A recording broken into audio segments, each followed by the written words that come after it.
ರಥೋತ್ಸವದ ವೇಳೆ ಅವಘಡವೊಂದು ಸಂಭವಿಸಿದೆ. ಬೀದರ್ನಲ್ಲಿ ನಡೆದಂತಹ ಘಟನೆ ಇದು.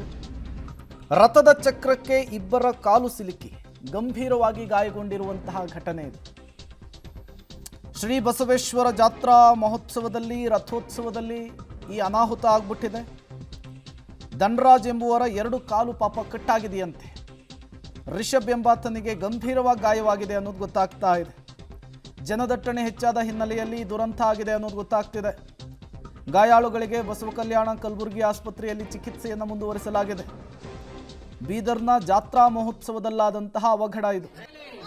ಸಾವಿರಾರು ಸಂಖ್ಯೆಯಲ್ಲಿ ಜನ ಸೇರಿರ್ತಾರೆ, ತೇರನ್ನು ಎಳೆತಾ ಇರ್ತಾರೆ. ಈ ರಥೋತ್ಸವದ ಸಂದರ್ಭದಲ್ಲಿ, ಈ ಸಂಭ್ರಮದ ಸಂದರ್ಭದಲ್ಲಿ ಈ ಅವಘಡ ಸಂಭವಿಸಿದೆ. ಇಬ್ಬರ ಕಾಲಿನ ಮೇಲೆ ರಥ ಹರಿದು ಹೋಗಿದೆ ಅನ್ನೋದು ಗೊತ್ತಾಗ್ತಾ ಇದೆ. ಒಬ್ಬ ವ್ಯಕ್ತಿಯ ಕಾಲು, ಎರಡು ಕಾಲು ಕಟ್ಟಾದರೆ ಮತ್ತೊಬ್ಬನ ಸ್ಥಿತಿ ಗಂಭೀರ ಅನ್ನೋದು ಗೊತ್ತಾಗ್ತಾ ಇದೆ. ತತ್ಕ್ಷಣಕ್ಕೆ ಇಬ್ಬರನ್ನು ಕೂಡ ಆಸ್ಪತ್ರೆಗೆ ದಾಖಲಿಸಿ ಚಿಕಿತ್ಸೆಯನ್ನು ಕೂಡ ಮುಂದುವರಿಸಲಾಗಿದೆ. ಗಾಯಾಳುಗಳ ನರಳಾಟದ ದೃಶ್ಯವನ್ನು ಒಂದು ಕಡೆ ಗಮನಿಸ್ತಾ ಇದ್ದೀರಿ. ಮತ್ತೊಂದು ಕಡೆ ರಥೋತ್ಸವದಲ್ಲಿ ಸೇರಿರುವಂತಹ ಅಪಾರ ಪ್ರಮಾಣದ ಭಕ್ತರನ್ನು ಕೂಡ ಗಮನಿಸ್ತಾ ಇದ್ದೀರಿ. ಕೆಲ ಹೊತ್ತು ಆತಂಕಕ್ಕೂ ಕೂಡ ಕಾರಣವಾಗಿತ್ತು ಈ ಅವಘಡ.